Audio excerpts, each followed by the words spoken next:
This story came from Amira. I used to work at a small restaurant downtown. Most nights I finished around 11 or midnight, and since I lived close enough, I would usually walk home instead of paying for a ride.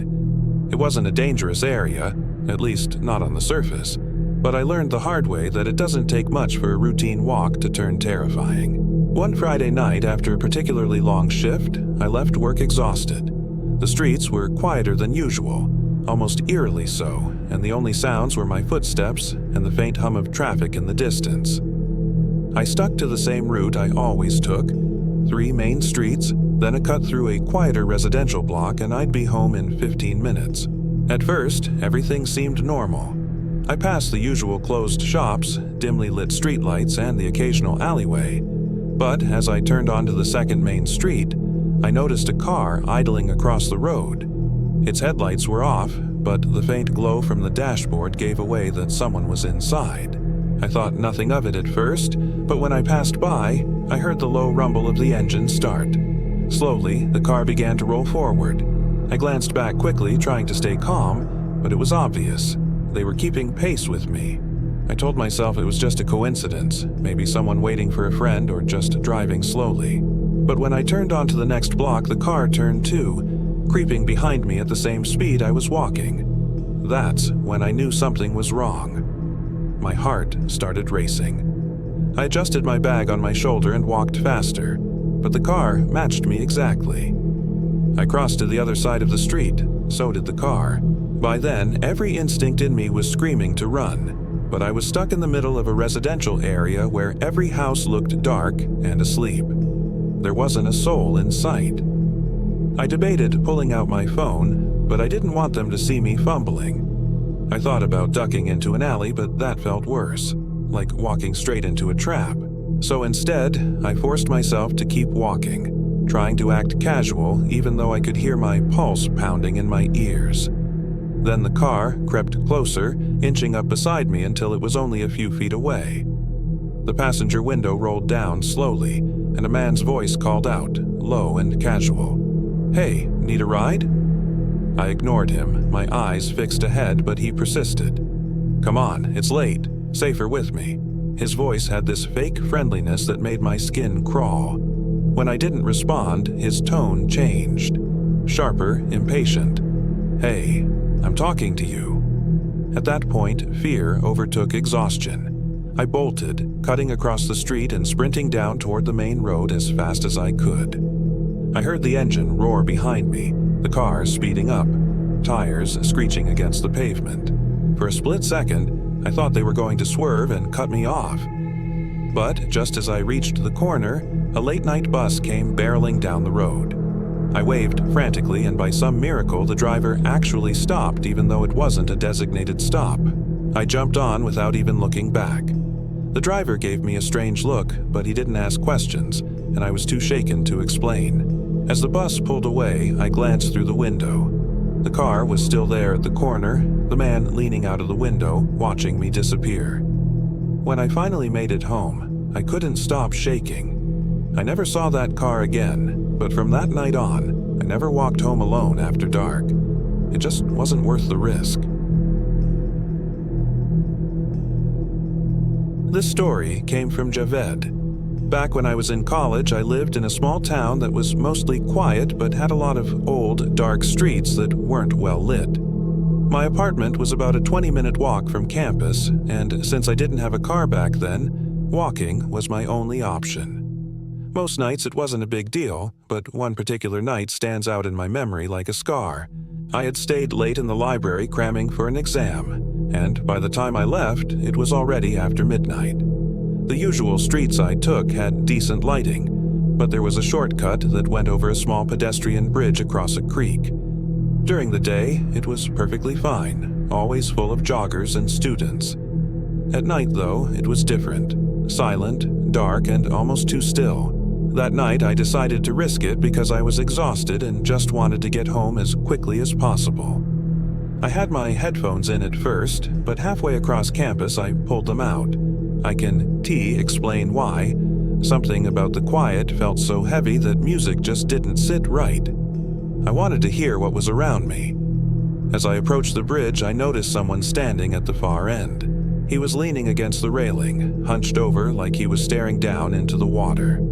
I slowed down, debating whether to turn around and take the longer route, but then he shifted his head, just slightly, like he'd noticed me.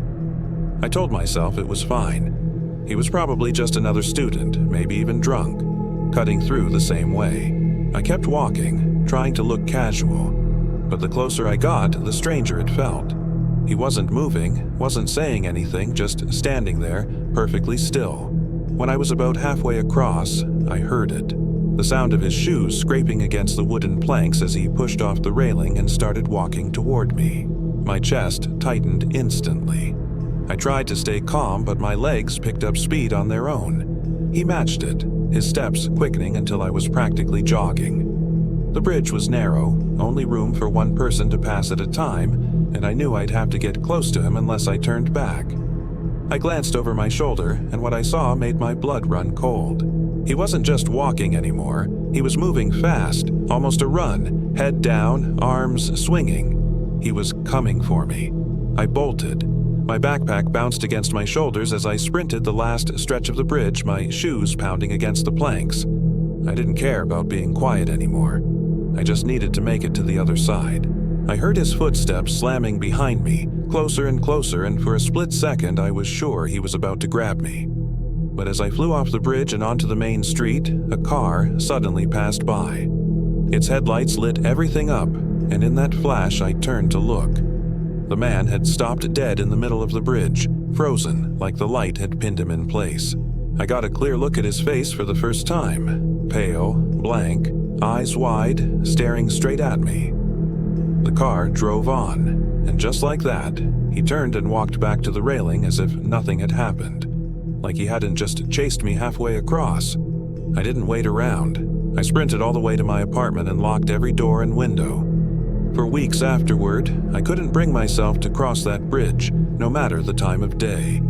And to this day, when I think about it, I can still see him standing there, waiting, watching, like he belonged to that bridge and I had crossed into his territory. This story came from Renaya. I used to take the same route home every night after my late shift at a small cafe downtown. My shift usually ended around 11:30, and by the time I caught the bus, it was always close to midnight.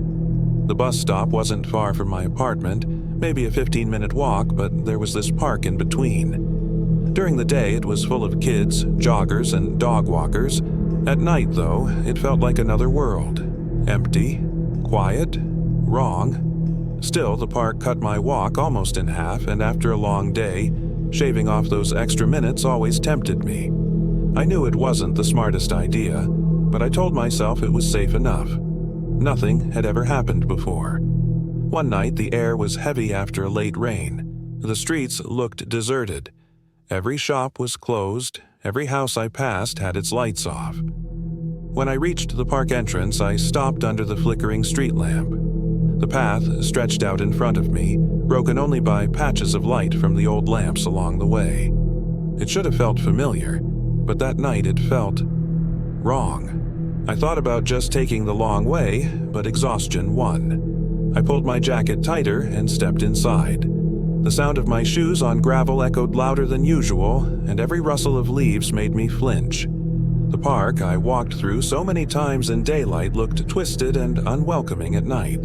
The benches looked abandoned. The trees seemed to lean in closer, and the lamps only lit small circles, leaving everything in between swallowed by blackness.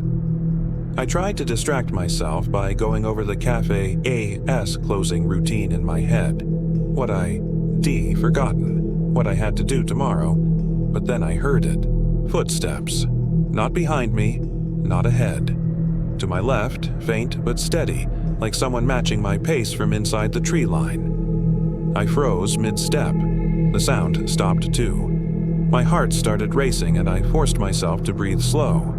Maybe it was an echo, I told myself. Or maybe an animal. Anything but what it sounded like. I shook it off and kept walking. The footsteps returned almost immediately. Quicker this time. Heavier. I glanced sideways and my stomach dropped. There was someone there, a tall figure mostly hidden by the trees, his hood pulled low so I couldn't see his face. But he was definitely watching me, matching me. I sped up, keeping my eyes fixed on the exit. My pulse throbbed in my ears, drowning out every sound except his footsteps that followed mine. Then, without warning, he moved. I saw him step out of the tree line and onto the path behind me, his pace faster, deliberate, closing the distance. Panic surged. I broke into a run, clutching my bag against me as I sprinted down the path. My shoes slipped on the damp gravel, and every second felt like he was just a breath away. I didn't dare look back. All I thought about was the streetlights waiting at the end. I don't even remember how I made it out, only that the moment I burst through the exit into the glow of the street, everything went silent. The park was behind me, empty when I finally turned to look. No footsteps, no figure. Just the stillness of the trees swaying gently in the breeze, as if nothing had happened. After that night, I promised myself I would never walk through that park again, no matter how late I got home. I still pass by the entrance sometimes, and even in daylight, I feel that same chill run through me. Because I know for certain, someone was in there with me, and they weren't just taking a walk.